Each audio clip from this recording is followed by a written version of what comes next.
লেখা রয়েছে Albert Einstein বলছে anyone who has never made a mistake has never tried anything new. এখন আমরা জানি না তৃণমূল কংগ্রেস কিংবা রাজ্য সরকার এই চেষ্টার থেকে শুরু করেই হঠাৎ করেই সব কিছু কুবলেট করে ফেলেছে কিনা। কেন বলছি বলুন তো? তার কারণ চেষ্টা করা হয়েছিল গ্রুপ সি এবং গ্রুপ ডি এই সব কর্মীদের অন্তত একটু হলেও সাপোর্ট দেওয়ার, কিন্তু সেই সাপোর্টে ক্রমাগতই যেন বিরোধী শিবির থেকে তো এক প্রকার নিশানা হচ্ছিলই, কিন্তু এবার আরও বেশি দোসর হয়ে দাঁড়ালো হাইকোর্টের বিচারপতি অমৃতা সিনহার শুনানির পরের বক্তব্যগুলো এবং সেই শুনানির সময়কালীন অবস্থাতে একের পর এক বাক্যবাণে যখন বিদ্ধ করছিল রাজ্য সরকারকে। ঠিক সেই জায়গা থেকে যখন রাজ্য সরকারকে ক্রমাগত প্রশ্নের সম্মুখীন হতে হচ্ছে, কখনো হাইকোর্টের পক্ষ থেকে, কখনো বা সরাসরি যারা রাস্তায় বসে রয়েছে দীর্ঘদিন ধরে তাদের থেকে, তখন রাজ্য সরকার অন্তত এই মুহূর্তে দাঁড়িয়ে যথেষ্ট চাপা অস্বস্তিতে ভুগছে। কি বিষয়ে কথা বলছি? আমরা কথা বলছি 25,752 জন যাদের চাকরি গিয়েছে, সুপ্রিম রায়ে যাদের চাকরি গিয়েছে চাল আর কাপড় আলাদা করে বাছাই করতে না পারার জন্যে, তাদের মধ্যে থেকে আরও কতগুলো বিষয় অত্যন্ত গুরুত্বপূর্ণ ছিল। তা হলো গ্রুপ সি এবং গ্রুপ ডি এই সব কর্মীদের। গ্রুপ সি এবং গ্রুপ ডি কর্মীদের যখন সরাসরি চাল আর কাপড়ের এই সংযোগ স্থাপনের মধ্যে না রেখে সরাসরি গোটা প্যানেল বাতিল করে দেওয়া হয়, তখন সেই গ্রুপ সি এবং গ্রুপ ডিরাও এক প্রকার আশা নিয়েছিলেন যে মুখ্যমন্ত্রী মমতা বন্দ্যোপাধ্যায় তাদের জন্য নিশ্চয়ই কোনো না কোনো ব্যবস্থা করবেন। ঠিক যেমনটা একেবারে নেতাজি ইন্ডোর স্টেডিয়ামের মঞ্চ থেকে মুখ্যমন্ত্রী মমতা বন্দ্যোপাধ্যায় একযোগে বলেছিলেন যে plan A B C D তার কাছে সব রয়েছে এবং প্রথমে যোগ্যদের বিষয়গুলো দেখা যাক, তারপরে অযোগ্যদের বিষয়গুলো তিনি ভেবে দেখবেন। অর্থাৎ এক কথায় যখন অযোগ্যদের বাঁচাতে গিয়ে মুখ্যমন্ত্রী মমতা বন্দ্যোপাধ্যায় ক্রমাগত সামাজিক চাপ এবং তার সঙ্গে সঙ্গে রাজনৈতিক চাপ, হাইকোর্টের চাপ, বিভিন্ন তরফ থেকে, বলা বাহুল্য সুপ্রিম কোর্টের চাপও রয়েছে, বিভিন্ন দিক থেকে চাপে পড়ে মুখ্যমন্ত্রী মমতা বন্দ্যোপাধ্যায় যতবারই চাপটাকে একটু কমানোর চেষ্টা করছেন, উল্টো দিক থেকে ধাক্কা তত বেশি দৃঢ় হচ্ছে। কেন দৃঢ় হচ্ছে বলুন তো? তার কারণ আপনারা একটু ভালো করে খেয়াল করে দেখুন, 2026-এর বিধানসভা নির্বাচন অতীব আসন্ন, আর ঠিক সে কারণের জন্যই ক্রমাগত বিরোধী শিবিরের ঝাঁজ বাড়ছে।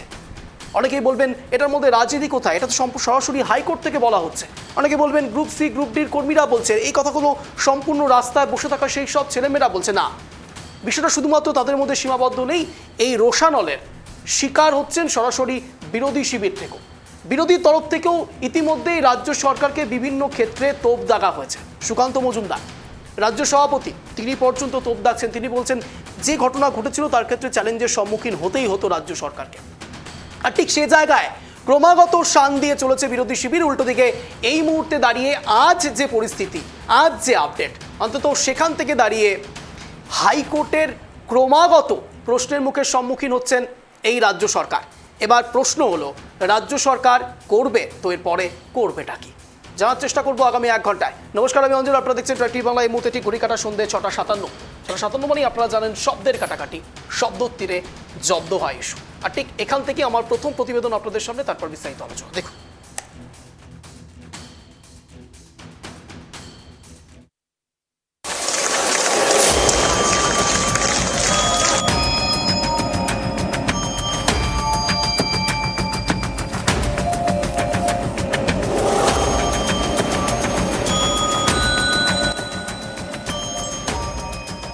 রাজ্য সরকারের ঘোষণা মতো 2016 এসএসসিতে চাকরি হারানো গ্রুপ সি ও গ্রুপ ডি কর্মীদের এখনই ভাতা দেওয়া যাবে না।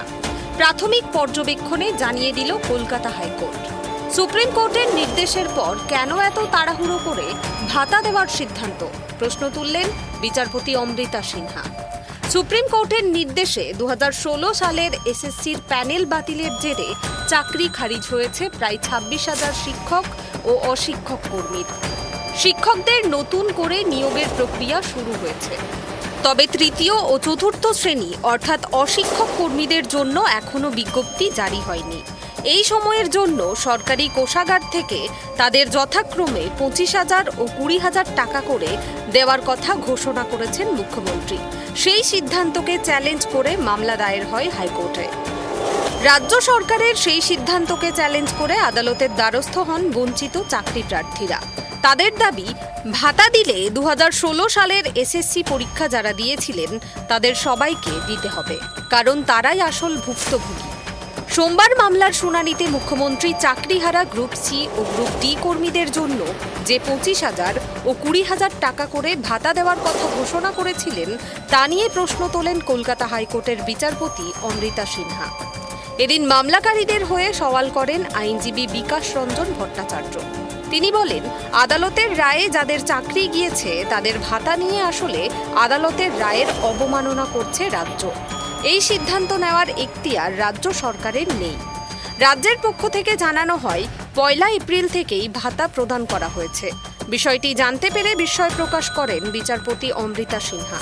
তিনি বলেন, আবেদন নেওয়ার পরে কিছু পদ্ধতি থাকে, এত তাড়াতাড়ি কিভাবে টাকা দেওয়া হয়, এখনই যেন কোনো টাকা না দেওয়া হয়। আমাদের আবেদন ছিল কলকাতা হাইকোর্টের কাছে খুবই স্পষ্টত যে এই ধরনের একটি নোটিফিকেশন যেটা গভর্নমেন্টের তরফ থেকে এসেছে লেবার ডিপার্টমেন্ট, এটা অ্যাবসলিউটলি ইলিগাল। আর যদি ভাতা দিতেই হয় তাহলে শুধুমাত্র যাদের চাকরি চলে গেছে তারা কেন, বাকিরা কেন নয়? কারণ SLST 2016-তে প্রায় 22 লক্ষ পরীক্ষার্থী আছে, এবং যদি এই ধরনের কোনো কাউকে দেওয়া হয় যারা চাকরি চলে গেছে তাদের মধ্যে টেন্টেড ক্যান্ডিডেটরাও আছে, যাদের মধ্যে করাপ্টেড ক্যান্ডিডেটরা আছে, তারা পেলে তাহলে সাধারণ যারা নর্মাল যারা আনএমপ্লয়েড ইউথ রয়েছে তাদের কেন নয়? এটা হলো আমাদের পিটিশনের মূল সাবমিশন, যেটা কোর্টের কাছে আমরা দেখিয়েছি এবং এটাও জানিয়েছি যে এখানে ক্যাটাগরিক্যালি আর্টিকেল 14 ভায়োলেশন হচ্ছে। মামলা চলাকালীন বিচারপতির মনে যে প্রশ্নগুলো এসেছিল তার মধ্যে একটা হলো 20,000 আর 25,000 এইটার ফিক্সেশন কিভাবে হলো।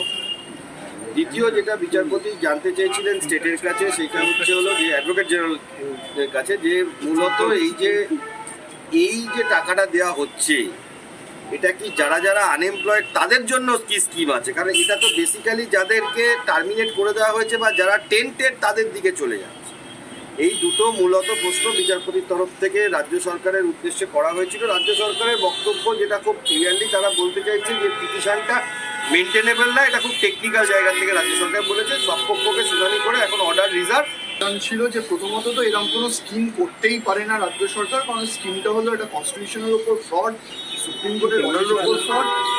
আমাদের আরেকটা দাবি ছিল যদি কাউকে ভাতা দিতে হয় যারা আনএমপ্লয়েড আছে, প্রত্যেকজন যারা আনএমপ্লয়েড সেটা SSC হোক, PSC হোক, প্রাইমারি হোক, সবাইকে এই ভাতা দিতে হবে। এবং আজকে কার্যত সেরকমই একটি পর্যবেক্ষণ কোর্ট করেন যে আর কত এরকম কোনো স্কিম আছে কি না যারা সবাই আনএমপ্লয়েড তাদের জন্য, এবং এটাও পর্যবেক্ষণ করে যেটা তো পাবলিক মানি, এটা কিরমভাবে দেওয়া হচ্ছে এবং যাদের দেওয়া হচ্ছে তাদের চাকরি ফ্রড হিসেবে সুপ্রিম কোর্ট যেখানে বাতিল করে দিয়েছে, কিভাবে কোন আইনের ভিত্তিতে এই ভাতা দেওয়া হচ্ছে, তাহলে সমস্ত আনএমপ্লয়েড যেন তারা কেন এই ভাতা পাচ্ছে না। আজকে মামলার শুনানি হয়েছে, মামলার পরবর্তী দিনের মামলার যাচাই। 2 দফায় সওয়াল জবাবের পর আপাতত রায়দান স্থগিত রেখেছেন বিচারপতি অমৃতা সিনহা। এরপর রাজ্য সরকারের পক্ষ থেকে কি প্রতিক্রিয়া আসে সেদিকেই তাকিয়ে এখন গোটা রাজ্য। Bureau report, tribe TV Bangla. আজ ঠিক প্রাইম টাইমে শব্দের কাটাকাটি অনুষ্ঠানে এই প্রসঙ্গ রাখার পেছনে দুটো কারণ রয়েছে।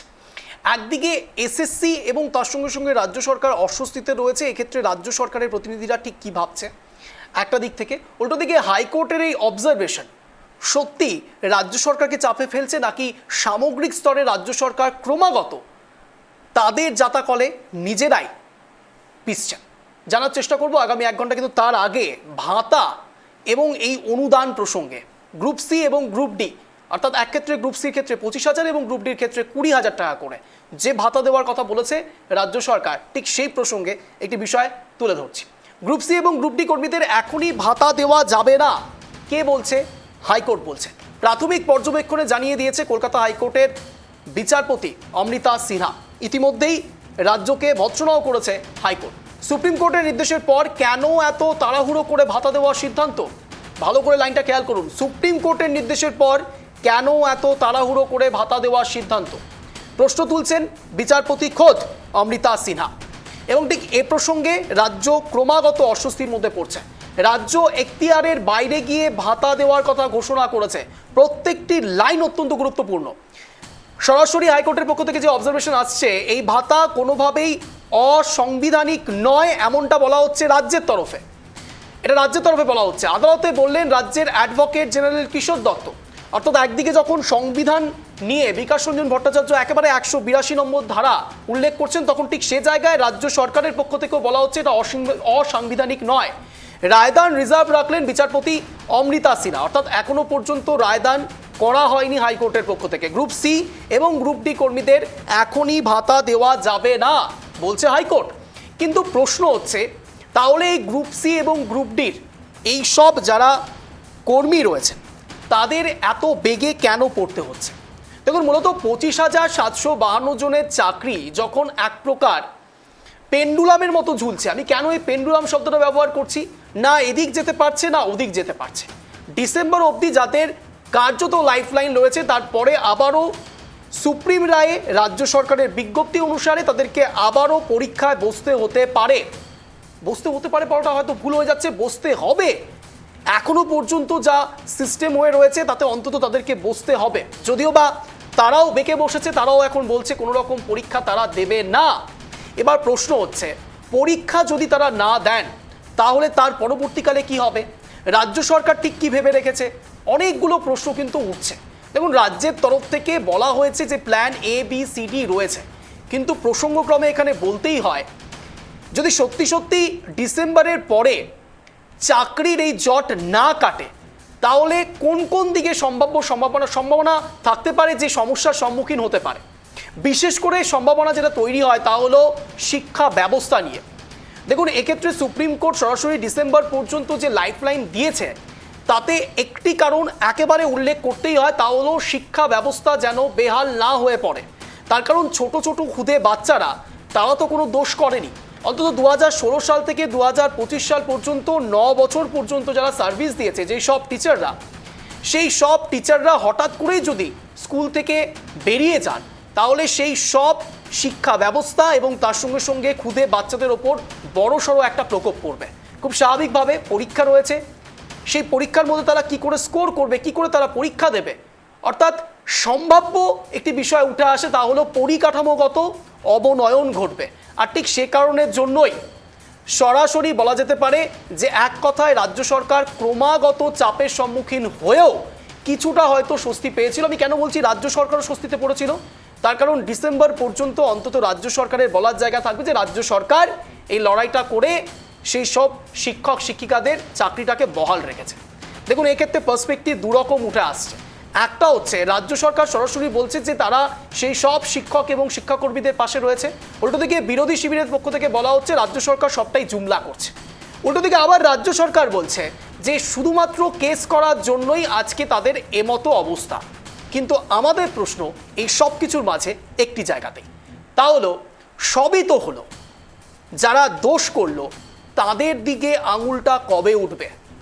অযোগ্যরা যারা চাকরি পেল সেই চাকরিটা তারা কিভাবে পেল, এবং তার সঙ্গে সঙ্গে যাদের এই টাকাটা দেওয়া হয়েছে বলে কথা উঠে আসছে তারা কারা, তাদের ক্ষেত্রে ঠিক কী কী স্টেপ নেওয়া হবে অন্তত রাজ্য সরকারের পক্ষ থেকে কিংবা পরবর্তীকালে সুপ্রিম রায় অনুসারে জানার চেষ্টা করবো। কিন্তু তার আগে এই মুহূর্তে যারা যারা আমাদের সঙ্গে জুড়ে রয়েছে শব্দের কাটাকাটি অনুষ্ঠানে, তাদের সঙ্গে পরিচয় পর্ব সারবো। রয়েছেন আমাদের সঙ্গে মাননীয় ইন্দ্রজিৎ মজুমদার, রাজনৈতিক কর্মী। রয়েছেন আমাদের সঙ্গে মাননীয় আলী হোসেন, বিজেপি মুখপাত্র। রয়েছেন আমাদের সঙ্গে মাননীয় রতন বালা, কংগ্রেস নেতা। আপনাদের তিনজনকে স্বাগত ট্রাই টিভি বাংলা শব্দের কাটাকাটি অনুষ্ঠানে। আমি প্রথমেই ইন্দ্রজিৎ বাবুর কাছে যাব। ইন্দ্রজিৎ বাবু, আবারও চাপা অস্বস্তি, বারংবার রাজ্যকে ভৎসনার শিকার হতে হচ্ছে। আমি বলছি শনির দশা লেগে গিয়েছে কি? 26-এর বিধানসভা নির্বাচনের আগে আরজিকর ইস্যু, 26-এর বিধানসভা নির্বাচনের আগে দুর্নীতি ইস্যু, 26-এর বিধানসভা নির্বাচনের আগে চাকরি ইস্যু। নানা ক্ষেত্রে যখনই মুখ্যমন্ত্রী মমতা বন্দ্যোপাধ্যায় একটু মলম দেওয়ার চেষ্টা করছে তখনই হয় বিজেপির পক্ষ থেকে অথবা হাইকোর্টের পক্ষ থেকে বিভিন্ন সময় ভৎসনার শিকার হতে হচ্ছে। What next? আনমিউট করুন। তা আজকের যে বিষয়টা শোনা যাচ্ছে অঞ্জন? স্পষ্ট বলুন। স্পষ্ট শোনা যাচ্ছে তো? আজকে যে বিষয়টা আমরা আলোচনা করছি, যে নতুন আবেদনের ভিত্তিতে চলতি বছরে 31শে ডিসেম্বর পর্যন্ত করা হয়, এর মধ্যে নিয়োগ প্রক্রিয়া আমাদের শেষ করতে হবে। এই নিয়োগ প্রক্রিয়া শেষ হওয়ার আগে পর্যন্ত তারা কাজ চালিয়ে যেতে পারবে, স্কুলে যেতে পারবে শিক্ষকরা, এবং তারা বেতন পাবে। কিন্তু গ্রুপ সি আর গ্রুপ ডি কর্মীদের জন্য এই নির্দেশ দেওয়া হয়নি। ইতিমধ্যে শিক্ষা কর্মীরা একটি বৈঠক করেন রাজ্য সরকারের আমলাদের সঙ্গে, মুখ্য সচিব মনোজ পন্থের সঙ্গে, এবং তাতে মুখ্যমন্ত্রী তাদেরকে আশ্বস্ত করেন যে গ্রুপ ডি 20,000 এবং গ্রুপ সি 25,000, এবং 26শে মে আবার একটা নতুন করে মামলা আমরা দেখলাম, আস্থার শুনানি ছিল। সম্প্রতি এক গেজেটে রাজ্য সরকার বিজ্ঞপ্তি দেয় যে West Bengal livelihood and social securities interim scheme 2025-এর প্রকল্পে আওতায় এই ভাতা দেওয়া হবে, ক্লিয়ারলি বলা হয়েছে। এবং আমরা দেখলাম জাস্টিস অমৃতা সিনহার বেঞ্চে এই মামলার আজ শুনানি ছিল। প্রাথমিক পর্যবেক্ষণে তিনি এই রায়দান স্থগিত করেছে। আগামী সপ্তাহে হয়তো দেখবো কবে লিস্টিং হয়। কিন্তু এর সঙ্গে একটা কথা বলি যে আজকে যে বিজ্ঞপ্তি আমাদের রাজ্য সরকারের তরফ থেকে দেয়া হয়েছিল, সেই বিজ্ঞপ্তিকে চ্যালেঞ্জ করে সেই আবার মাঠে নেমে পড়লেন আমাদের বিকাশ বাবু ও ফিরদৌস শামীম বাবু, এনারা। আজকে যারা যে অনিশ্চয়তার মুখে আছে, মুখ্যমন্ত্রী তাদের বাড়িতে দুটো ভাত তুলে দেওয়ার জন্য, মা বাবার অসুস্থতা, তাদের একটু ওষুধ কেনার জন্য একটা মিনিমাম বন্দোবস্ত করেছিলেন, এবং সেই বন্দোবস্তটাকে ওনারা ভালোভাবে দেখতে পারলেন না যে মানুষগুলোর মুখে দুটো ভাত উঠুক। কারণ ওনারা সেই আবার আইন আদালতের মামলায় এতদিন যে শিক্ষকদের এবং শিক্ষা কর্মীদের যে বিড়ম্বনায় ফেলেছেন, সেইগুলোকে আবার তারা আদালতের মধ্যে নিয়ে গেলেন। এবং আগামী দিনে আমাদের আদালতে লড়াই হবে। আমাদের অ্যাডভোকেট জেনারেল কিশোর দত্ত মহাশয় তার বক্তব্য সপক্ষে রেখেছেন, রাজ্য সরকারের সপক্ষে। এখন আগামী দিনে আমরা দেখবো যে কি পরিস্থিতির মধ্যে দিয়ে যায়। কিন্তু আমি এইটুকু বলবো যে মানবতার খাতিরে অন্তত আপনারা এইভাবে মামলা করে যেই যারা আজকে এই দুবেলা দুমুঠো খাওয়া যাতে তুলে দিতে পারে বাড়ির লোকের কাছে, অন্ন বস্ত্র বাসস্থান, বহু লোক লোন নিয়েছেন, তাদের ইএমআই আছে, বহু লোক বাড়ি করেছেন, বিয়ে করেছেন, বাচ্চা কাচ্চা হয়েছে এবং বাচ্চা কাচ্চা আছে তাদের। তা আমাদের চলতে গেলে, সমাজ ব্যবস্থায় চলতে গেলে আমাদের অর্থের প্রয়োজন। সেক্ষেত্রে একটা সুন্দর ব্যবস্থা আমাদের মানবিক মুখ্যমন্ত্রী এই সুপ্রিম কোর্টের রায়ে যাদের চাকরি চলে গেল ডাইরেক্টলি ভাবে, তারপরেও তিনি বলেছেন রিভিউ পিটিশন জমা হচ্ছে, কয়েকদিনের মধ্যেই হবে, আমাদের ড্রাফটিং তৈরি।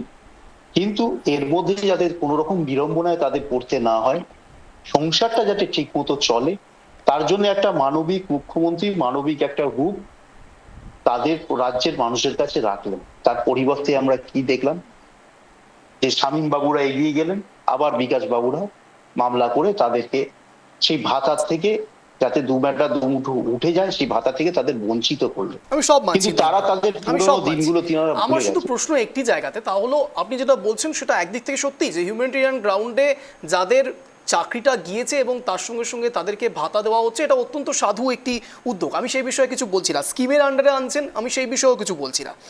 কিন্তু বিচারপতির যে অবজারভেশন, সেটা অত্যন্ত গুরুত্বপূর্ণ। কতদিন ধরে আপনারা ভাতা দেবেন? দেখুন, রিভিউ পিটিশন দেওয়া হয়েছে রাজ্যের পক্ষ থেকে। এবার আমার প্রশ্ন হচ্ছে, বিচারপতির সুরে সুর মিলেই আমি প্রশ্নটা শুধু জানতে চাইবো আপনার থেকে উত্তরটা, তা হলো কতদিন পর্যন্ত আপনারা এই ভাতাটা দেবেন? এই সংখ্যাটা নেহাত তো কম নয় ইন্দ্রজিৎ বাবু। আমি যদি বলি যে গ্রুপ সি 25,000 এবং গ্রুপ ডি 20,000, আমি যদি বলি যে 1 বছর ধরে এই রিভিউ পিটিশনের যাবতীয় প্রসেস চলছে এবং তার সঙ্গে সঙ্গে 1 বছর ধরে সমস্যা অব্যাহত রয়েছে, তাহলে 20,000 ইন্টু 12 করলে পরে কতগুলো টাকা হয় এক একজনের ক্ষেত্রে? 25,000 ইন্টু 12 হলে পরে এক একজনের ক্ষেত্রে কতগুলো করে টাকা হয়? এরকম গ্রুপ সি গ্রুপ ডি কর্মী তো প্রচুর রয়েছে। তাহলে রাজ্য সরকার রাজকোষ থেকে এতগুলো টাকা কেন ব্যয় করবে যদি তারা কোনো রকম রিপারকেশন না দেয়, যদি তাদের পক্ষ থেকে কোনো রকম কিছু না পায় রাজ্য, তাহলে কেন এতগুলো টাকা ব্যয় করবে? হ্যাঁ, আজকে জাস্টিস অমৃতা সিনহা এই পর্যবেক্ষণে, আপনি ঠিকই বলেছেন, এই পর্যবেক্ষণটি করেছেন যে তারা কাজ না করে কি করে টাকা পাবে। কিন্তু আমরা একটা জিনিস ইন্টারিম, এই কথাটা দেখুন, কথাটা আছে ইন্টারিম স্কিম, অর্থাৎ এই মুহূর্তে চলার জন্য। রিভিউ পিটিশনে আপনিও জানেন না, আমিও জানি না, এবং কেউই জানেন না যে আগামী দিনে কি হবে। কারণ রিভিউ পিটিশন করা হয়েছে, সেটা গ্রহণ হবে কি, সেটা পরিবর্তে কি দেখা দেবে, সেটা আমাদের কোর্টের ব্যাপার। কিন্তু আপাতত মানুষগুলোকে মানবিকভাবে পাশে দাঁড়ানোর জন্য রাজ্যের মুখ্যমন্ত্রী তার জনগণের পাশে দাঁড়াবে, এটাই তো স্বাভাবিক। আমরা তো তাকে ভোট দিয়ে সেই জন্যই নির্বাচিত করেছি, যাতে তিনি জনগণের পাশে দাঁড়ান, এবং তিনি তার মানবিক রূপ রেখেছেন। কিন্তু এইটাকে এইভাবে যে আটকে দেওয়ার যে প্রবণতা, এটাকে কিন্তু মানুষ ভালোভাবে নেবে না।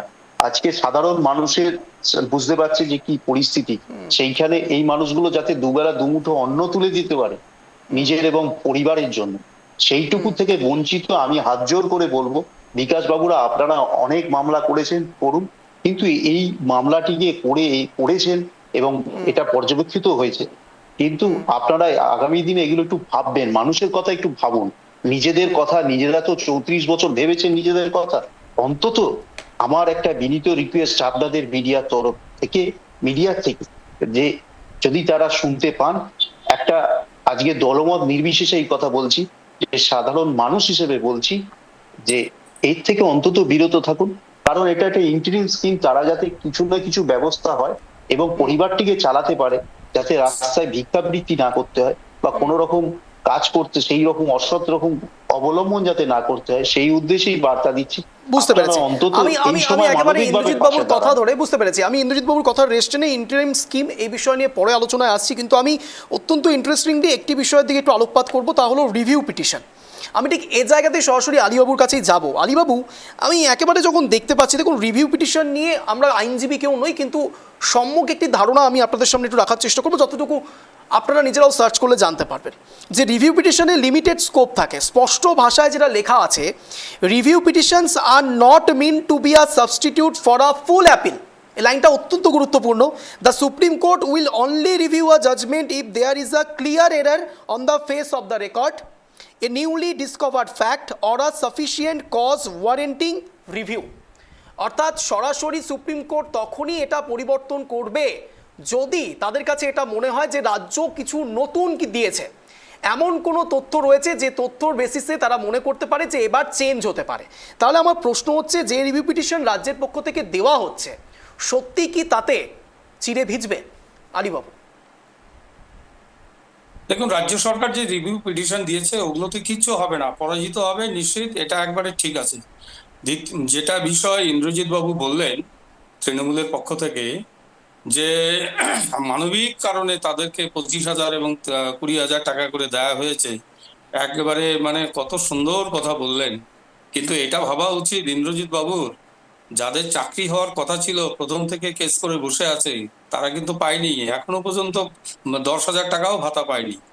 ওই যারা ধর্মতলায় এখনো বিভিন্ন ধরনের আন্দোলন করে আছে, যাদের চাকরি হওয়ার কথা ছিল, এই যে 6,000 চাকরি টপকে আপনারা অযোগ্যদের দিয়ে দিলেন, আর 6,000 চাকরিজীবীরা যারা পেত তারা বঞ্চিত হলো। এই জায়গায় আপনার মানবিক মুখটা কোথায় গেল ইন্দ্রজিৎ বাবু? আপনার মানবিক মুখটা কোথায় গেল মাননীয় মুখ্যমন্ত্রীর? 6,000 লোককে টপকে অযোগ্যদের চাকরি দিলেন, এখন আপনি অযোগ্যদের 25,000 30,000 টাকা করে দিচ্ছেন, তার বেশিরভাগ লোককেই। আজকে এই প্রশ্নগুলো দাদা খাটবে না। আমরা ভারতীয় জনতা পার্টি পরিষ্কার করে বলছি, মহামান্য হাইকোর্টের রায় যে দিয়েছে, আমরা তাকে সাধুবাদ জানাই, আমরা ধন্যবাদ জানাই। আমরা হাইকোর্টের যে রায়, যে অবজারভেশন দিয়েছে, সেই অবজারভেশনের পক্ষে আছি, অর্থাৎ ভাতা বন্ধ হোক। কিসের ভিত্তিতে ভাতা দিচ্ছেন? রাজ্য সরকার কার ট্যাক্সের টাকা দিয়ে এই ভাতাগুলো দিচ্ছেন? সাধারণ গরিব মানুষের টাকায়, সাধারণ মানুষের ট্যাক্সের টাকায় আপনি ভাতা দিচ্ছেন। আপনার বাড়ির থেকে দিন না। আপনি যে টাকাগুলো ঘুষ নিয়ে এই 700 কোটি টাকা আপনি আয় করেছেন এবং অন্যান্য স্কিম থেকে, অন্যান্য ডিপার্টমেন্ট থেকে ইনকাম করেছেন, সেই ঘুষের টাকাটা তৃণমূলের পার্টি অফিসে আছে। সেই টাকা মমতা বন্দ্যোপাধ্যায় বাড়ির থেকে যদি দিত, আমরা কিচ্ছু বলতাম না, আমরা আরো সাধুবাদ জানাতাম। ঠিক আছে, উনি পাপ স্খলন করছে, সেই জন্য আমরা এটাকে সাধুবাদ জানাচ্ছি। তা তো নয়। আপনি সরকারের টাকা নিয়ে, সাধারণ মানুষের ট্যাক্সের টাকা নিয়ে আপনি 20,000 25,000 টাকা ভাতা দিচ্ছেন তো সবাইকে দিচ্ছেন না কেন? পার্টিকুলার কিছু আপনাদের পোষা যাদেরকে আপনারা চাকরি দিয়েছেন, অযোগ্য ব্যক্তিদের, তাদেরকে ভাতা দিচ্ছেন কেন? আমরা যতদূর জানি সব থেকে বেশি দুর্নীতি হয়েছে শিক্ষাকর্মীদের। যারা গ্রুপ ডি এবং গ্রুপ সিতে যারা চাকরি পেয়েছে, সব থেকে বেশি দুর্নীতি হয়েছে। আচ্ছা, ভালো কথা, ইন্টেরিয়ার স্কিমে আপনি বলছেন যে 20,000 25,000 টাকা দেয়া হচ্ছে। আচ্ছা, কারা দিচ্ছে এই টাকাটা? একটু ভেবে দেখুন রঞ্জন বাবু, টাকা কিন্তু সরকার দিচ্ছে না, টাকা দিচ্ছে হাই স্কুলের হেডমাস্টার। এবং হাই স্কুলের হেডমাস্টার তাদের কাছে যে চাকরি প্রার্থী মানে যিনি থার্ড গ্রেড ফোর্থ গ্রেডের স্টাফ, তাকে একটা মুচি লেখা দিয়ে লিখে দিতে হচ্ছে যে আমি আর কোনো অভিযোগ জানাবো না, আমাকে নিয়ে যদি কোনো প্রশ্ন হয় তাহলে হেডমাস্টার মশাইকে আমি দায়ী করব না। ক্যাশে টাকা দিচ্ছে, ভাবতে পারেন? এই টাকা যদি অন অ্যাকাউন্টে অনলাইনে যদি দিত, তাদের মোবাইলের মাধ্যমে যদি অনলাইনে টাকা পেত, সেটা আলাদা কথা। ইন্দ্রজিৎ বাবু জানেন কি না বলতে পারছি না, টাকাটা কিন্তু হাই স্কুলের হেডমাস্টার মশাই ক্যাশ করে দিচ্ছে, ডাইরেক্ট ক্যাশ। তাহলে এই জায়গাটাই হলো প্রশ্ন। যেমন ইমাম ভাতা রাজ্য সরকার দিচ্ছে না, ইমাম ভাতা কে দিচ্ছে? ওয়াকফ বোর্ডের একটা বোর্ড আমাকে থেকে আলিবাবু দেওয়া এই হচ্ছে। উত্তরটা অবশ্যই ইন্দ্রজিৎ বাবু থেকে নিতে হবে। ইন্দ্রজিৎ বাবু হাত তুলছেন। ইন্দ্রজিৎ সেই বাবু জন্য অতি শুনুন, সংক্ষেপে আমার উত্তরটা শেষ নেওয়ার কথা চেষ্টা বলি, করবো। শেষ না কথা না, আলিবাবু বলি। অবশ্যই না, এখানে উত্তরটা নিতেই হবে। ইন্দ্রজিৎ বাবু অতি সংক্ষেপে আপনার উত্তরটা আমি please। উত্তরটা দিয়ে দিচ্ছি। আলিবাবু, বিজেপির আলিবাবু মনে হয় ধন্বন্তরী হয়ে গেছেন। উনি জানেন রিভিউ পিটিশন গ্রহণ হবে না। উনি জানেন যে উনি আবার অযোগ্যদের ফর্মুলা জানেন, অযোগ্য কতজন, সবাই অযোগ্য গ্রুপ সি না, কিন্তু গ্রুপ ডি। ইন্দ্রজিৎ বাবু তো আপনাকে মানতে হবে দিয়ে দিন না। তাহলে আপনারা যে দিয়ে দিন। যদি আমি রিভিউ তো এই পিটিশনের কথা জন্যই বলি যে বলেন উনি আপনারা, মনে হয় সেক্ষেত্রে নতুন কি কোনো তথ্য উনি দিচ্ছে ওই রাজ্য? ধারণাটা নেই অঞ্জন। রাজ্য কি সত্যিই নতুন কোনো তথ্য দিচ্ছে? যে উনি কোথায় এই ধারণাটা পেয়েছেন যে হেডমাস্টারের থেকে ওই ক্যাশ টাকা তারা সই করে বা কোনোভাবে নিচ্ছে, এটা কোথা থেকে নিচ্ছেন? না না, এই ধরনের বলবেন না আলীবাবু। দয়া করে একটা চ্যানেলে বসে জেনে এরকম নেবেন স্যার, আপনি অভিযোগ জানেন না। করবেন না। আপনি সুরজিৎ বাবু, আপনি আপনি জানেন দিন না। না না, আপনি ডকুমেন্টেড দিন, থেকে 25,000 ডকুমেন্টেড দিন। তাহলে আজকে 20,000 আপনারা টাকা কোর্টে নেওয়া বলতে পারলেন হচ্ছে। না কেন? তাহলে এটা তো কোর্টে বলতে পারতেন, তাহলে বললেন না কেন? তাহলে সেটা কোর্টে বললেন না কেন বলুন? উত্তর দিন, কোর্টে কেন বললেন না? আপনারা তো সব জানেন তারা সবই পেয়ে অযোগ্য, যাবেন, সব পেয়ে তারা যাবেন। যোগ্য। আর আপনি ধন্বন্তরী যে রিভিউ পিটিশন গ্রহণ হবে কি গৃহীত হবে কি হবে না সবটাই আপনারা জানেন। তাহলে না সবটাই না, বলুন। ইতিহাস তাহলে সাক্ষী কি আর আছে কেন? ইন্দ্রজিৎ বাবু। আরে যত রাজ্য ইতিহাস, সরকার এখানে ইতিহাসের কথা না, পিটিশন করেছে প্রেসিডেন্ট ডে হিসেবে সবগুলোতে কথা হচ্ছে। পরাজিত হয়েছে। দাদা, এটা এখানে আপনি সব প্রেজেন্ট থেকে ডে বেশি হিসেবে জানেন। কথা হচ্ছে। এটা ইতিহাস নিয়ে কথা হচ্ছে, এটা প্রেজেন্ট ডে হিসেবে কথা হচ্ছে। সেই বিষয়টা আলোকপাত করুন। আপনি এরকম ভুল তার মানে তথ্য আমি দিচ্ছেন, এখানে এটা তো আশ্বস্ত ঠিক নয়। হতে পারি ইন্দ্রজিৎ বাবু যে কোনো এক জায়গায় যে রিভিউ পিটিশনের ধারাবাহিকতা একসময় সবাই দেখেছে, সেই ধারাবাহিকতা হয়তো বাংলার ক্ষেত্রে আবারও ব্রেক করতে পারে। আচ্ছা, অর্থাৎ অঞ্জন, রাজ্য তোমাকে একটা রাজ্য কথা বলি। আমি আসছি ইন্দ্রজিৎ বাবু, দাদা, আপনার রাজ্য 90% আমি আসছি, আলিবাবু আসছি, আলিবাবু আসছি। রাজ্য সরকার দিতে ইন্দ্রজিৎ বাবু পারে না। নিশ্চয়ই এটা- আমরা এটা এটা record আশ্বস্ত আছে হতে পারি, অনেক। কিংবা শব্দের কারাগারি অনুষ্ঠান থেকে যেসব দর্শকরা দেখছেন, যদি কোনো গ্রুপ সি গ্রুপ ডি কর্মীরাও দেখে থাকেন, তাহলে তারা নিশ্চয়ই আশ্বস্ত হচ্ছেন যে রাজ্য সরকার নিশ্চয়ই এবার সুপ্রিম কোর্টকে সন্তুষ্ট করার জন্য এমন কিছু ইনফরমেশন দেবে যেখান থেকে রিভিউ পিটিশনে এই রায়টা বদল হতে পারে। তাই তো ইন্দ্রজিৎ বাবু? রায় বদল হতে কি পারে সেটা তো আমি আলীবাবুর মতো ধন্বন্তরী নয়। এটা জাজমেন্টের বিষয়, সাব জুডিশ ম্যাটার, জাজমেন্টের বিষয়। সেখানে আইনজ্ঞরা বলতে পারবেন, মহামান্য সুপ্রিম কোর্ট কি রায় দেবে সেটা ডিপেন্ড করছে। আমি এই আপনার চ্যানেল থেকে বসে কখনো এই ধরনের অপারকের মতো বক্তব্য রাখবো না আলীবাবুর মতো, যে ওই হেডমাস্টার টাকা দিচ্ছে, তারা মুচলেখা সই করে, এই ধরনের কথা আমি বলতে অন্তত পারবো না। এখন পরিস্থিতি যেটা fact, হবে সেটাই বলছি, যেদিকে হবে আমি সেদিকে আমরা দেখবো। জেনে বলছি এটা পর্যবেক্ষিত গভর্নমেন্ট হচ্ছে। থেকে দিচ্ছে না, আপনারা এটা evidence দিচ্ছে দিন না, তাহলে আজকে হাই কোর্টে স্কুলের বলতে হেডমাস্টার পারতেন তো। তাদের, তাহলে আজকে তাহলে কোর্টে বলতে পারতেন। আচ্ছা ঠিক আছে, আপনি আরো 7 দিন সময় পেলেন, পরে যখন এটা কোর্টে ডেট পাবে তখন আমি আলিবাবুকে একবার রিকোয়েস্ট করবো, আমি রতনবাবু আসছি, আলিবাবু আপনার কাছে একটু রিকোয়েস্ট করবো, যদি আপনার কাছে সত্যি কোনো ভ্যালিড ইনফরমেশন থেকে থাকে এই বিষয়ে, আপনি কি রাখতে পারবেন? আপনি দিন, আপনি দিন সেটা। সেটা তো এভাবে বলছি তো সম্মুখে আমি বলছেন তো, মানে এইভাবে সম্মুখে বলছেন বলে বললাম আমি আলীবাবু। আসছি, ইন্দ্রজিৎ বাবু আমি আসছি। আমি একজন স্কুলের বিশ্বস্ত সূত্রে জানতে পেরেই আমি বলছি হেডমাস্টার মশাইয়ের কাছ থেকে টাকাটা পে করা হচ্ছে। হেডমাস্টার মশাইকে কে দিচ্ছেন? 20,000 টাকা পাচ্ছে। টাকাটা হেডমাস্টার মশাইকে কে দিচ্ছে? রাজ্য দিচ্ছে? সরকার দিচ্ছে? আপনার টিভিকেই বলবো, আপনি সার্ভে করে দেখুন যে টাকাটা কিভাবে তাদের হাতে যাচ্ছে, ডাইরেক্ট। আপনি যেদিকে আলোকপাত করার চেষ্টা করছেন, আমরা নিশ্চয়ই এই ব্যাপারটাতে ভেবে দেখছি। তার কারণ এই কথাটা যেটা আপনি বলেছেন সেটা অত্যন্ত বিস্ফোরক একটি কথা। আপনি সাংঘাতিক একটি অভিযোগ তুলছেন, এবং শুধুমাত্র আপনার থেকে আমি জানার চেষ্টা করবো আলিবাবু, যদি সত্যি আপনার কাছে এরকম কোনো সূত্র জেনে থাকে, আমি শুধু জানতে চাইছি, আমি শুধু আলিবাবুর থেকে এটা জানতে চাইছি যে রাজ্য সরকার যে ভাতা প্রদান করতে চাইছে, আপনি বলছেন যে হেডমাস্টার মশাইয়ের থেকে টাকাটা যাচ্ছে, হেডমাস্টার মশাইকে টাকাটা কে দিচ্ছেন? সরকার দিচ্ছে?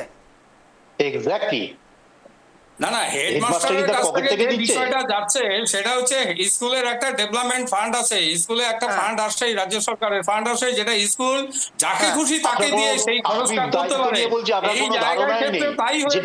25,000 দিচ্ছে না, স্কুলের মিসিলিনিয়াস খরচের মধ্যে দেখা হচ্ছে। এটা আপনি দেখে নেবেন, এটা না, আপনি আমি দেখে আমি তো নেবেন, আমি তো এটা আমি তো পরের সম্পূর্ণ আমি বিভ্রান্ত দেখে হয়ে যাচ্ছি। নেবেন। কখনো বলছেন যে পরের ডেভেলপমেন্ট discussion-এ ফান্ড আপনারা রয়েছে। এটাই তো না না, আমি আমাদের আমি কথা। আমি আমার দর্শকদেরকে একেবারে বিভ্রান্ত করতে চাইছি না। আমি শুধু একটু ক্লিয়ার হওয়ার চেষ্টা করব। একদিকে মুখ্যমন্ত্রী মমতা বন্দ্যোপাধ্যায়ের পক্ষ থেকে স্কিমের কথা বলা হচ্ছে, সেই স্কিমের আন্ডারে এই ভাতা প্রদান করা হচ্ছে। আলিয়াপু, আপনি বিস্ফোরক কথা বলছেন ডেভেলপমেন্ট ফান্ড রয়েছে, সেই ফান্ড থেকে টাকা যাচ্ছে। এটা কি সেই স্কিমের অন্তর্গত? আমি একটু জানার চেষ্টা করবো, কিন্তু এই মুহূর্তে আমার সঙ্গে এই মুহূর্তে আমাদের সঙ্গে জুড়ে গেছেন মাননীয় সুকান্ত ঘোষ, রাজনৈতিক বিশ্লেষক। সুকান্ত বাবু, আপনাকে স্বাগত রেড বাংলা শব্দের কাটাকাটি অনুষ্ঠানে। অঞ্জন বাবু, আমি একটা ইতিমধ্যে সুন্দর একটা উদাহরণ দিয়েছি। মমতা বন্দ্যোপাধ্যায় বলেছিলেন না 2,500 টাকা ইমাম ভাতা আর হলো না, 1,500 টাকা ঠিক এই জায়গাতেই মুখ্যমন্ত্রী মমতা বন্দ্যোপাধ্যায় কি বলেছিলেন একবার আপনাদের সামনে রাখছি, দেখুন। বোর্ডের মাধ্যমে কাজে গ্রুপ সি ও ডিদের জন্য বেতন অনিবার্য পরিস্থিতিতে কোর্টের অর্ডার অনুযায়ী বন্ধ হয়ে যাওয়ায় তাদের সংসারগুলো অনেক প্রবলেমের মধ্যে আছে। তাই আজকে রাজ্য মন্ত্রিসভার অনুমতিক্রমে ওয়েস্ট বেঙ্গল লেবার ডিপার্টমেন্টের আন্ডারে West Bengal livelihood and social security interim স্কিমের নামে একটি স্কিম আমরা তৈরি করেছি। এর মাধ্যমে সিদ্ধান্ত হলো যে ওই গ্রুপ সি ও ডি কর্মচারীদের 1 এপ্রিল থেকে 2025 1 এপ্রিল থেকে মাসে যতক্ষণ পর্যন্ত কোনো সিদ্ধান্ত না হচ্ছে যথাক্রমে গ্রুপ সি 25,000 এবং গ্রুপ ডি 20,000 টাকা করে অনুদান দেওয়া হবে। এই যে 1 এপ্রিল যে কথাটি বললেন মুখ্যমন্ত্রী মমতা বন্দ্যোপাধ্যায় বলেছিলেন, এই জায়গাটাতেও কিন্তু আজ বিচারপতি অমৃতা সিনহা সরাসরি হস্তক্ষেপ করেছেন এবং বলেছেন যে এত তাড়াহুড়ো কেন। আমরা ঠিক এই জায়গাতে সরাসরি রতনবাবুর কাছেই যাব। রতনবাবু, আমি তো অত্যন্ত বিভ্রান্ত হয়ে পড়ছি। একদিকে সরাসরি আলীবাবু বলছেন যে ডেভেলপমেন্ট ফান্ড থেকে টাকা দেওয়া হচ্ছে, উল্টো দিকে মুখ্যমন্ত্রী মমতা বন্দ্যোপাধ্যায় বলছেন ওয়েস্ট বেঙ্গল লাইভলিহুড সোশ্যাল স্কিমের আন্ডারে এই ভাতা প্রদান করা হবে। যদি এই ভাতা এই স্কিমের আন্ডারে হয়ে থাকে তাহলে ডেভেলপমেন্ট ফান্ডের থেকে টাকা আসছে কেন? না না, বলি শুভ সন্ধ্যা অঞ্জনদা, প্রত্যেককে আপনাদের চ্যানেলে যারা আছেন শুভ সন্ধ্যা। একটু রবীন্দ্রনাথের কথা বলি, কেন কথা তো অনেক হবে, একটু বলি। রবীন্দ্রনাথ ঠাকুর বলেছেন, আমি যে দেখনু তরুণ বালক উন্মাদ হয়ে ছোটে, কি যন্ত্রণায় মরেছে পাথরে নিষ্ফল মাথা ফুটে। তো যে যন্ত্রণা নিয়ে যে ছেলেগুলো দেখছি যে ঘুরে বেড়াচ্ছে, আর আলীবাবু যেটা বললেন না ওইভাবে দিতে পারে না, যাই হোক উনি হয়তো কোনো মাধ্যমে শুনেছে, সেটা সঠিক না। তো যাই হোক আমি এবার বলি যে না না, এখানটাতে আপনি যখন বলছেন সঠিক না, তাহলে আপনার কাছে নিশ্চয়ই কোনো তথ্য থাকবে, প্লিজ বলুন। দেখুন, ডেভেলপমেন্টের টাকা থেকে তো আর কাউরি বেতন ওইভাবে দেওয়া হয় না। ওই আপনার যারা ওই স্কুলে বিভিন্ন সাবজেক্ট ধরুন কিছু পড়ায়, বা যারা স্কুলের কোনো উন্নয়নের কোনো বিল্ডিং বা আনুষঙ্গিক কাজে, সেক্ষেত্রে ডেভেলপমেন্টের টাকা খরচ করানো হয়। কিন্তু সেই ফান্ডের কি কোনো লিমিট থাকে? না, হ্যাঁ, একটা তো লিমিট থাকে। যেরকম ধরুন প্রাইমারি স্কুলের একটা থাকে, হাই স্কুলের একটা থাকে, তারপর আপার প্রাইমারি স্কুলে একটা থাকে। গভর্নমেন্ট এটা দেয়, বিভিন্ন ক্যাটাগরি হিসেবে দেয়। সেটা মার্জিন দেখুন। আমি আপনাকে এই প্রশ্নটা করছি এই জন্য, আমি জানার চেষ্টা করছি দর্শকদের উদ্দেশ্যে, আপনি একজন নিজেও একজন শিক্ষক। আমি শুধু এটা জানতে চাইছি, এই বেসিসে এই ডেভেলপমেন্ট ফান্ডের নির্দিষ্ট কিছু লিমিট থাকে, সেই লিমিটের অঙ্কটা কত, সেটা কি কোনো স্পেসিফিক কিছু রয়েছে? দেখুন, সেই অঙ্কটা তো এইভাবে বলা সম্ভব না। স্কুলের অনেক সময় পরিকাঠামোর উপরে নির্ভর করে অনেক কিছু হয়। বড় স্কুলগুলোতে বা ধরুন ছাত্র অনুপাতে দেওয়া হয়। যেরকম ধরুন হাই স্কুলের ক্ষেত্রে একটা হয়তো 8 লাখ টাকা বা 10 লাখ টাকা এরকম একটা থাকে। আবার ধরুন আপার প্রাইমারির ক্ষেত্রে সেখানে একটা থাকে। এরকম করে যত নিচে থাকে সেরকম। আবার ছাত্র সংখ্যার উপরে থাকে, যাদের 1200 ছাত্র বা 1000-এর উপরে চলে গেছে, এরকম প্যারামিটার রয়েছে। এটা হ্যাঁ, একটা প্যারামিটার রয়েছে। সেখান থেকে অনেক সময় কি করে অঞ্জন দা, স্কুল চালানোর ক্ষেত্রে দেখা গেল যে একটা টিচারের খুবই দরকার স্কুলে ছাত্র অনুপাতে, তখন আমরা ওখানে একটা মানে এলাকা থেকে কোনো ভালো স্টুডেন্ট বা যারা পড়াশোনা করছে রানিং, তাদেরকে আমরা স্কুলে হয়তো বলি যে একটা করে ক্লাস করার জন্য। সেখানে ম্যানেজিং কমিটি বসে বা স্কুলের যারা স্টাফ থাকে আমরা বসে একটা নির্ধারিত সামান্য কিছু ভাতা দিয়ে আমরা কিন্তু করি। যদিও এগুলো ধরুন সম্পূর্ণ সঠিক এইভাবে বলা যাবে না। আপনাদের চ্যানেলে যেহেতু বলছি, এখানে আমি ওই ব্যাপারটা বলতে পারবো না সেইভাবে। এটা অনেক ইন্টারনাল ব্যাপার আছে স্কুল চালানোর ক্ষেত্রে। হেডমাস্টার মশাইরা বিভিন্ন ভাবে তারা কিন্তু খুব কষ্ট করে স্কুলগুলোকে চালান। কারণ অনেক অনেক প্রতিকূলতার মধ্যেও কিন্তু স্কুলগুলো চলে। অনেক ছাত্র অনুপাতে সেইভাবে টাকা পয়সা করি। স্কুলের ধরুন অনেক স্কুল আছে সেখানে বাথরুম বা সেইভাবে উন্নত মানের আমি বুঝতে পেরেছি। পরিকাঠামো আপনি নাই। পয়েন্টটা হ্যাঁ, এগুলো থাকে। বুঝতে পেরেছি। এবার আমার পয়েন্ট যেটা অঞ্জন দা, যে ছেলেগুলো যারা গ্রুপ ডি এবং গ্রুপ সি এর ক্ষেত্রে মাননীয় যেভাবে ভাতার কথা ঘোষণা করে দিলেন, এবার সেকেন্ডটাতে কিন্তু বিচারপতি বলেছেন যে এত তাড়াহুড়ো কেন এবং এটা থেকে লাভ কি। কারণ যেখানে সুপ্রিম কোর্ট একটা রায় দিয়ে দেয় অঞ্জন দা যে এরা স্কুলে যেতে পারবে না, এরা যতক্ষণ না নতুন করে রাজ্য সরকার নিয়োগ করছে ততক্ষণ এরা স্কুলে যেতে পারবে না।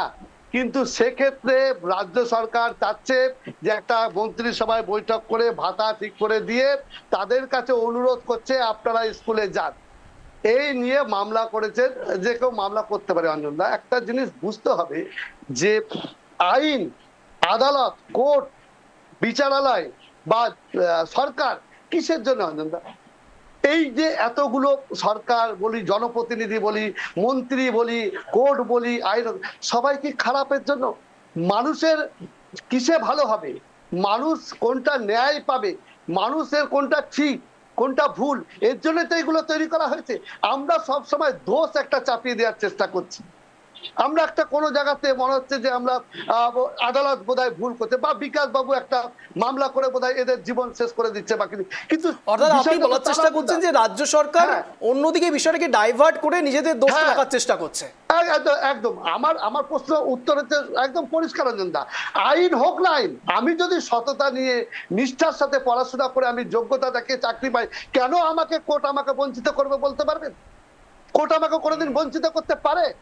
আমি সঠিক, আমি এই ছেলেগুলো রাস্তায় ঘুরে বেড়াচ্ছে, উপেন বিশ্বাস বলেছেন সিবিআই একজন বলছে আপনারা ঠিক লাইনে যাচ্ছেন। এরা যারা যোগ্য, যারা রাস্তায় পড়ে আছে অঞ্জন দা, আজ না হয় কালকে এরা ন্যায্য এরা অধিকার পাবেই। আজ যেহেতু ওরা সততা নিয়ে নিষ্ঠা নিয়ে তারা পড়াশোনা করেছে, এখনো এতটা শেষ হয়ে যায়নি বাংলা যে তারা যা করবে সেটাই ভুল হয়ে যাবে। কিন্তু রতনবাবু, দুর্ভাগ্যক্রমে এটা তো অবশ্যই হয়তো কোনো না কোনো নিশ্চয়ই বিষয় উঠে আসবে, তার কারণ বিচার ব্যবস্থার উপর ভরসা রাখতেই হবে, বিচার ব্যবস্থার উপর ভরসা রাখতেই হবে রতনবাবু। কিন্তু এটাও প্যারালালি দেখতে হবে, একটা ঘটনা আমি কার্যত কিছুদিন আগেই আমি শুনছিলাম সরাসরি, যে একজন কিডনির অসুবিধে রয়েছে এমন একজন ব্যক্তি, সে ক্রমাগত সমস্যার সম্মুখীন হচ্ছিলেন এবং একমাত্র আর্নিং পার্সন বলতে তিনিও পর্যন্ত মারা গিয়েছেন। আমি এটাতে অত্যন্ত দুঃখজনক একটি ঘটনা সামনে এসেছিল।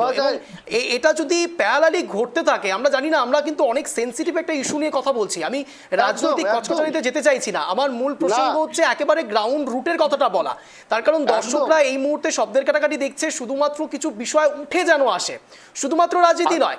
আপনাদেরকে বুঝতে হবে যে হিউম্যানিটেরিয়ান গ্রাউন্ড এবং তার সঙ্গে সঙ্গে সাধারণ মানুষের মধ্যে এর যথেষ্ট প্রভাব পড়ছে। রতনবাবু, একদম আমি কয়েক সেকেন্ড কথা বলে ছেড়ে দিচ্ছি, সুকান্ত বাবু এসছেন বলবেন। আমি বলি অঞ্জন দা, আজকে দেখা যাচ্ছে তারা জানেন তো, যাদের চাকরি চলে গেছে এখনো তারা বেতন পায়নি, কিন্তু তাদের দেখা যাচ্ছে তারা সংসার বাঁচানোর জন্য অঞ্জন দা তারা হার্ডওয়ার্কের দোকানে লেবারের কাজ করছে, জমিতে মুনিশ খাচ্ছে, তারা মুনিশের সাথে যে লাইনে দাঁড়াচ্ছে, যারা একসময় স্কুলে ছিল তারা আজকে ইটের ভাটাতে গিয়ে তারা হিসাবপত্রের কাজ করছে, সামান্য 200 টাকা 250 টাকা করে দিনের শেষে পাচ্ছে, সেই নিয়ে তাদের সংসার চলছে। ভাবতে পারছেন কোথায় পৌঁছেছে পরিস্থিতি? আমরা নিজেদের মধ্যে খালি কচকচানি করে জিনিসটাকে হালকা করে দেখানোর চেষ্টা করছি। সরকারের খুব সত্তর ভাবা উচিত, আজকে বিচারপতি যারা আছেন তারা সবাই চাচ্ছে শুধুমাত্র কিছু অযোগ্যদেরকে বাঁচানোর জন্য। কারণ এইটা অঞ্জনদা সরকার পুরোপুরি জানেন, মাননীয়া জানেন কি ঘটনা ঘটেছে, কারা টাকা তুলেছে, কোথা থেকে টাকা তুলেছে। আমি এক লাইনে সাম আপ করার চেষ্টা করবো। রতনবাবু যা বলতে চাইছেন যে কেঁচো খুঁড়তে কেউটা না বেরিয়ে পড়ে, এই জন্যই হয়তো রাজ্য সরকার ক্রমাগত বিভিন্ন টালবাহানা করে যাচ্ছে। আমি ঠিক এ জায়গায় কুণাল ঘোষ তিনি কি বলছেন শোনাব। মাননীয় মুখ্যমন্ত্রী একদিকে যেমন রিভিউ পিটিশন, পাশাপাশি সুপ্রিম কোর্টের নির্দেশ মেনে যে প্রক্রিয়া, আর তার পাশাপাশি একটা ইন্টারিম একটা রিলিফ যাতে সংসার চালাতে কোনো অসুবিধা না হয়, তো এটা মুখ্যমন্ত্রী ব্যবস্থা করছিলেন। এখন কারা সেটা আটকাতে কোর্টে গেলেন, কোর্টের কোন ঘরে শুনানি হলো, বিচারপতি কি রায় দিলেন, এটা তো সবাই দেখতে পাচ্ছেন।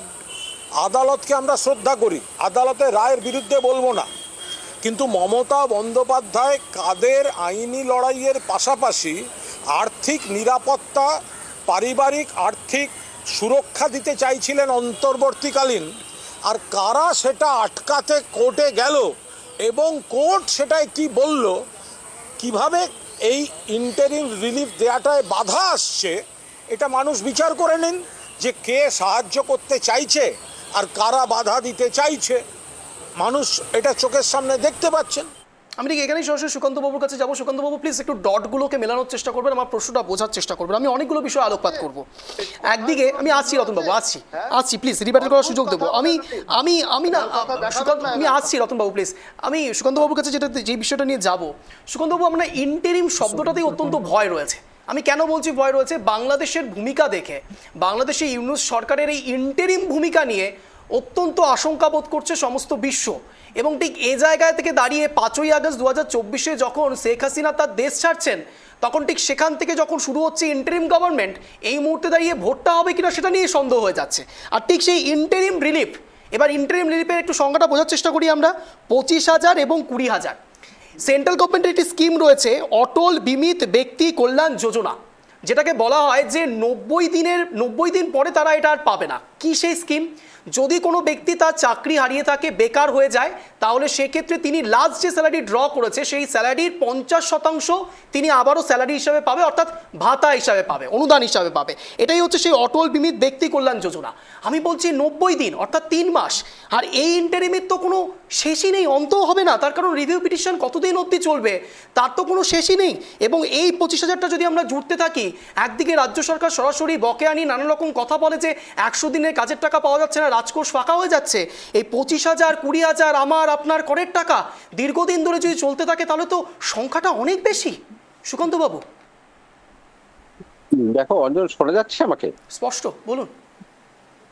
সবচেয়ে বড় সমস্যা, তুমি তো তুলনা আনলে, আমি এটা বারবার বলি যে ভাতা, অনুদান এগুলো দিয়ে কোনো সমাজের বা যে সমাজের যে কোনো মানুষকে বা এই যে নতুন প্রজন্মকে, তাদেরকে কিন্তু অন্ধকারের দিকে ঠেলে নিয়ে দেওয়া যায়, কিন্তু কখনোই তাদের কিন্তু সার্বিক উন্নতি হয় না। কেন হয় না বলছি, কারণ তুমি যখন বলছো যে কোনো কারণে যখন চাকরি থাকে না, তাদের জন্য ইন্টারিম রিলিফ থাকতে পারে, কিন্তু এই রিলিফ জন্য বিজেপি সরকার যেটা প্রকল্প নিয়েছে অত্যন্ত ভালোই প্রকল্প, কিন্তু তাই বলে যেটা অমৃতা সিনহা প্রশ্ন তুলেছে, প্রশ্নগুলো কিন্তু অত্যন্ত প্রাসঙ্গিক।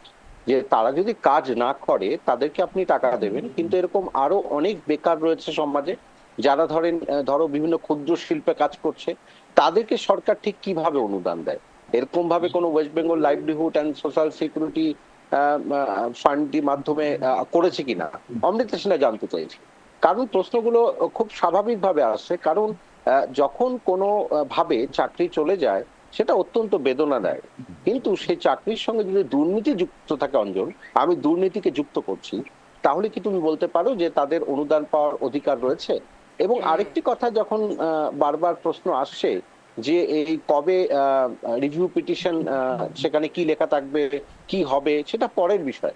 সত্যি যে পরিবারগুলো এদের সঙ্গে আছে তাদের জন্য অত্যন্ত দুঃখ হয়, কিন্তু দুঃখ হয় না তাদের জন্য যে যারা এই দুর্নীতির সঙ্গে আষ্টে পৃষ্ঠে যুক্ত ছিল, তার মধ্যে অনেকেই ছিল। সুতরাং তাদের জন্য যদি এই দান খয়রাতি করা হয়, তাহলে আমাদের রাজস্ব খাতে যে পরিমাণ দেনা আজকে যুক্ত হয়েছে, পরবর্তী সরকার বা এই সরকারই যদি থাকে, অঞ্জন, তারা কি পারবে এই ভর্তুকিগুলো দিতে? যে ক্ষেত্রে ভর্তুকিগুলো না দিলে সরকার কেন, জনস্বার্থে কোনো কাজ হতে পারে না। আমরা তো ওয়েলফেয়ার স্টেটের কথা বলি, অঞ্জন। ওয়েলফেয়ার স্টেট মানে ভর্তুকি নয়, ওয়েলফেয়ার স্টেট মানে অনুদান নয়। অনুদান ভর্তুকি যদি তোমাকে দিতে হয়, তাহলে শিক্ষার মেরুদণ্ডকেই তো ভেঙে ফেলা হচ্ছে। আমি তো আবারও বলছি যে এটা যদি দিতে পারে, কিন্তু সুপ্রিম কোর্ট, প্রধান ধর্মাধিকরণ যখন কোনো রায় দেয় বা মহাধর্মাধিকরণ, তারপর কিন্তু সঙ্গে সঙ্গেই এত তাড়াতাড়ি কি প্রয়োজন হলো, যেটা অমৃতা সিনহা প্রশ্ন করছে, আমারও প্রশ্ন, যে এটা তো একটা নিয়ম রয়েছে। হঠাৎ করে তুমি যদি কাউকে এরকম অনুদান, কেন বলছি আমি, কারণ তুমি তো নিজেই জানো যে অনুদান তাদেরকে দিচ্ছি যাদের মূলত এটা নিয়ে সন্দিহান যে আদৌ তারা মানে টেন্টেড ক্যান্ডিডেট কিনা বা টেন্টেড আছেন কিনা। সুতরাং এটাই যখন ক্লিয়ার নয় তখন অঞ্জন তুমি কিভাবে এই ভাতা অনুদান দিচ্ছ যেখানে রাজস্বের এই অবস্থা, এবং এটা কতদিন ধরে? তুমি তো বলছো ইন্টেরিয়াম রিলিফ, একটা ভূমিকম্প বন্যা বা কিছু হলে কিছুদিনের জন্য প্রয়োজন হয়, সেটা যদি কতদিন চলতে থাকবে এটা কিন্তু প্রশ্ন। কারণ নতুন নিয়োগ প্রয়োজন, তাদের পরিবারের প্রতি আমাদের সমবেদনা আছে, কিন্তু আইন সমবেদনা দিয়ে চলে না। এরকম আমি একটা ক্যাবিনেটে তৈরি করতে পারি, এটা নিয়ে কোনো সন্দেহ নেই। একটা সমাজের একটা অংশকে আমরা অক্সিজেন দিতে পারি, সরকারকে সাধুবাদ জানাচ্ছি, কিন্তু তার অর্থ এই নয় যে কি প্রক্রিয়া দেওয়া হয়েছে এবং সেটার করতে করতে কোন পদ্ধতি ব্যবহার করা হয়েছে, এগুলো কিন্তু প্রশ্ন রয়েছে। এই প্রশ্নের উত্তর সরকারকে দিতে হবে। আমি আবারও বলছি, বিজেপি বা কংগ্রেস বা তৃণমূল কংগ্রেসের কথা নয়, বিজেপির যে প্রকল্পটা সেটা কিন্তু অত্যন্ত বাস্তবিক। এটা করা যেতে পারে যে একটা সময়ের জন্য এদেরকে দেওয়া যেতে পারে, কিন্তু তুমি যদি অনুদান ভাতা দিয়ে একটা পরিবারকে চালাও, তুমি কি সারা জীবন চালিয়ে যাবে? তাহলে তো এরকম প্রচুর লোক আছে, দেয়া হোক বেকার ভাতা সবাইকে। আমি ঠিক যেটা দিয়ে শুরু করেছিলাম, আমি ঠিক এখানেই সরাসরি একেবারে অন্তিম লগ্নের দিকে ধীরে ধীরে এগোচ্ছি। আমি তার আগে একটু ইন্দ্রজিৎ বাবুর কাছেই যাবো। ইন্দ্রজিৎ বাবু, আমি তো আবারও বলছি, একই জায়গায় ইন্টারিম হলে পরেও রিভিউ পিটিশনের জায়গা থেকে এই সংখ্যাটা তো দিনের পর দিন বাড়বে। 25,000 টাকা আর 20,000 টাকা সংখ্যাটা গুণ করলে পরে একদিকে 2,40,000 টাকা, একদিকে 3 লক্ষ টাকা। এইভাবে যদি গ্রুপ সি এবং গ্রুপ ডির সংখ্যা আমি যদি নিম্নে অন্তত 10,000 ধরি, প্রতি মাসে কত টাকা করে যাচ্ছে? প্রতি বছর যদি এই ইন্টারিমের টাইমটা যদি বাড়তেই থাকে, কতগুলো টাকা যাবে রাজ্যের? এই মুহূর্তে দাঁড়িয়ে রাজ্যের যথেষ্ট কোষাগারে ফাঁকা হচ্ছে, আপনারাই বলছেন যে বকেয়া দিচ্ছে না কেন্দ্র। এই মুহূর্তে এই ধরনের স্টেপ পরবর্তী গভর্নমেন্ট যে কেউ আসতে পারে, আপনারাও থাকতে পারেন, কি করে মেটাবেন? দেখুন অঞ্জন, যে পরিস্থিতি এনাদের তৈরি হয়েছে, এখানে তো সরকার মানুষের পাশে দাঁড়াবে, এটা স্বাভাবিক। এটা নিয়ে তো প্রশ্ন চিহ্ন কোনো প্রয়োজনীয়তা নেই আমার মনে হয়। তার কারণ সরকার যদি না দাঁড়ায়, কে দাঁড়াবে তাদের পাশে? তাদের সংসারটা কিভাবে চলবে? তাই এখানে তো পরিষ্কার যে ওয়েস্ট বেঙ্গল লাভলিহুড যে social security scheme, interim scheme যেটা বলা হয়েছে, তা সেটাতে তো পরিষ্কার ইন্টারিম স্কিম তো ক্লিয়ার করেই দেওয়া হয়েছে যে আমরা একটা সময় অবধি, যতদিন না এটা একটা কোন রকম রিভিউ পিটিশনের যে আমাদের রায়টা যতক্ষণ না আসছে, ততক্ষণ এই মুহূর্তে তাদের তো চলতে হবে। সেই মানবিক হিসাবে সেটা দেখা হয়েছে, এখানে তো প্রশ্নের কোনো বিষয়ই নেই। তার কারণ সেই পরিবারগুলো কি হবে? তারা তো বেসাহারা হয়ে আছেন এই মুহূর্তে। সেইগুলো তো দেখার কর্তব্য রাজ্যের মানুষ যাকে আজকে ক্ষমতায় বসিয়েছে, সেই সরকারকে। তো সরকারই তো দেখবে। এবার সরকারের কি টাকা বাকি আছে কেন্দ্র সরকারের কাছে, সে বিষয়টা অবশ্যই ভাববার বিষয়। একটা বিরাট অঙ্ক টাকা বাকি আছে, 1,75,000 কোটি টাকা, কিন্তু সেইখানে মানবিকভাবে তো সরকারকে পাশে দাঁড়াতে হবে। তাই তিনি তো আমাদের সরকার দাঁড়িয়েছে, এখানে তো প্রশ্ন চিহ্নের কোনো বিষয় নেই। আরেকটা জিনিস একটু রতনবাবুকে একটা জিনিস একটু বলে দিই, সেটা হচ্ছে যে স্কুলের যে ডেভেলপমেন্ট ফান্ড বলছিলে তুমি, এটা দেখো দু ধরনের। আমাদের এক একটা মহকুমায় একটা করে গভর্নমেন্ট স্কুল হয়, এবং আমাদের আর একটা হচ্ছে গভর্নমেন্ট এডেড স্কুল। এই গভর্নমেন্ট এডেড স্কুলের যে ডেভেলপমেন্ট ফান্ডটা, সেটা এই লোকাল জেনারেল গভর্নিং বডি, এবং তারাই এই লোকাল যে ফান্ডটা, সেটা কিভাবে আসে স্টুডেন্টদের থেকে একটা খুব কম সংখ্যা, অর্ধেক স্টুডেন্টও যাই হোক দিতে পারে না, খুব কম সংখ্যায় একটা যখন ভর্তি হয় সেই সময় একটা ডেভেলপমেন্ট ফান্ড তৈরি হয়।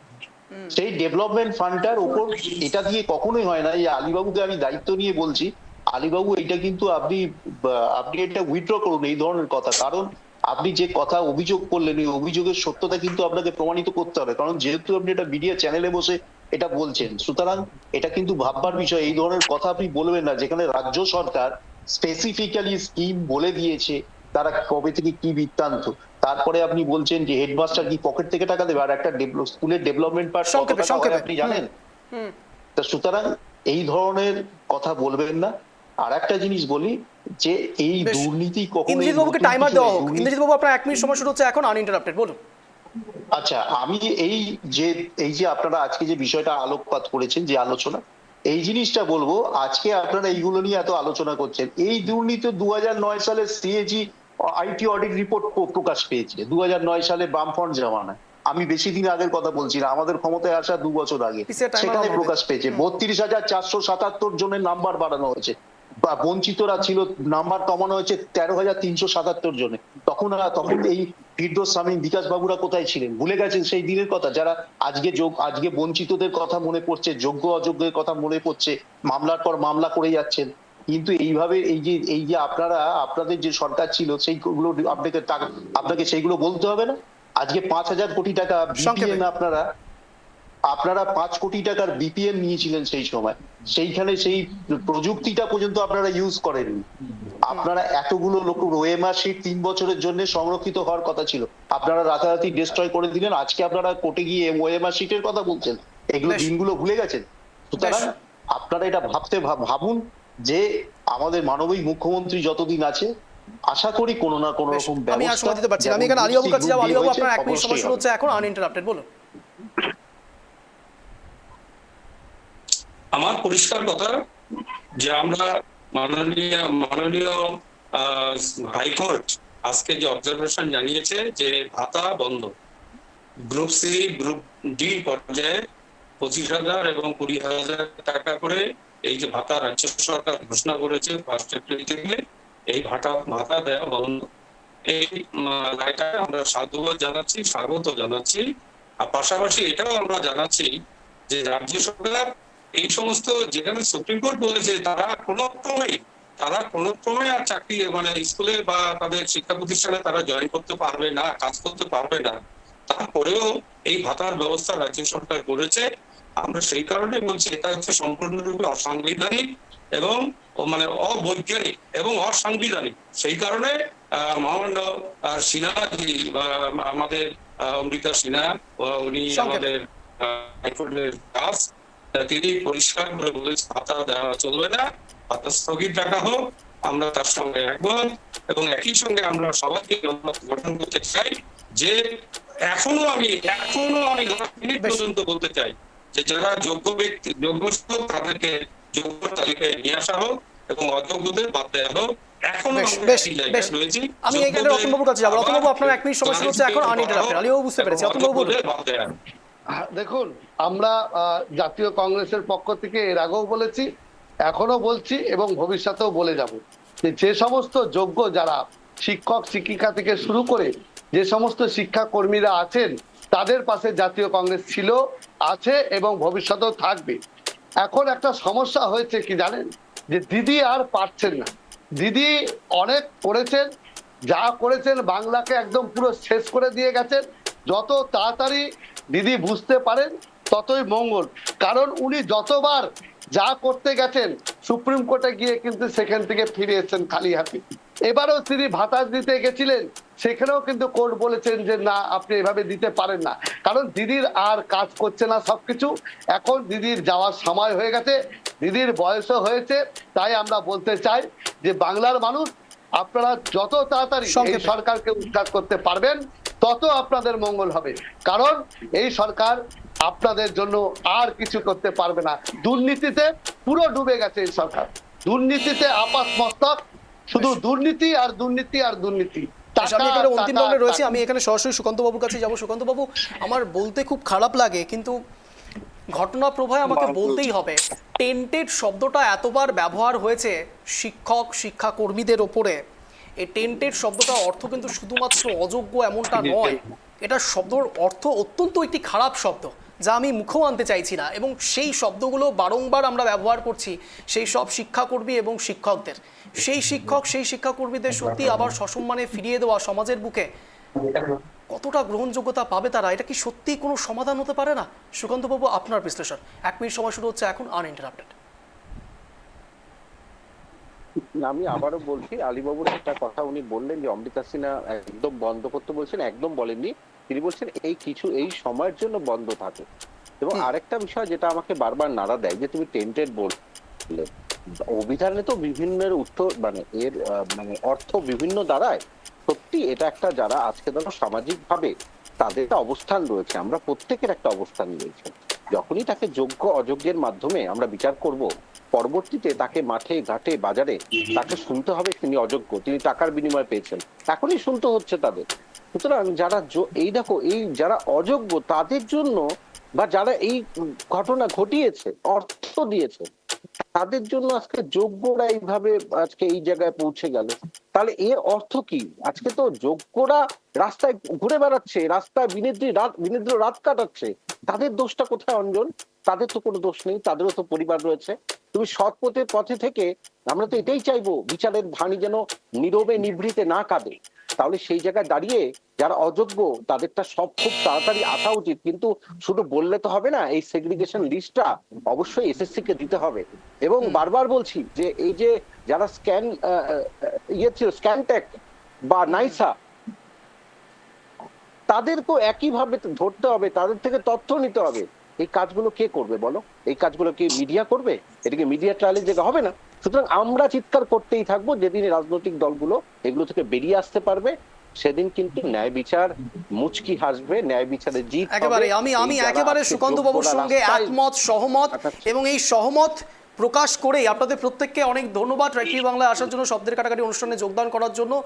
আমি শুধুমাত্র ওই কথার রেস্ট নেই, একটা কথা বলে শেষ করবো আজকের এই স্পেশাল শো। তা হলো, দেখুন, রাজনৈতিক কচকচানি, বিশেষ করে কংগ্রেস বলতে পারে আমরা সেই সব শিক্ষকদের পাশে রয়েছি, সেই শিক্ষাকর্মীদের পাশে রয়েছি, বিজেপিও বলতে পারে, কিন্তু ভেবে দেখবেন শেষ বেলায় রাজনীতি বা রাজনৈতিক কর্মীরা থাকে না, শেষ বেলায় থাকে আপনার চিন্তা ভাবনা, আপনার ভবিতব্য, এবং তার সঙ্গে সঙ্গে বিচার ব্যবস্থার উপর আস্থা, ভরসা। এবং ঠিক সে কারণের জন্যই রাজ্য সরকার, সে তৃণমূল কংগ্রেসের হতে পারে কিংবা ইউপির বিজেপি সরকার হতে পারে, যেই হতে পারে, কিন্তু প্রশ্ন যদি আমরা এই বাংলার বুকে আজ বাংলার রিলেটেড কোনো বিষয় নিয়ে আলোচনা করে থাকি, তাহলে রাজ্য সরকার আস্থা রাখতে পারি, যেন আমাদের বলতে না হয় যে আবারও শেষ কথায় যে বিচারের বাণী নীরবে নিভৃতে কাঁদছে।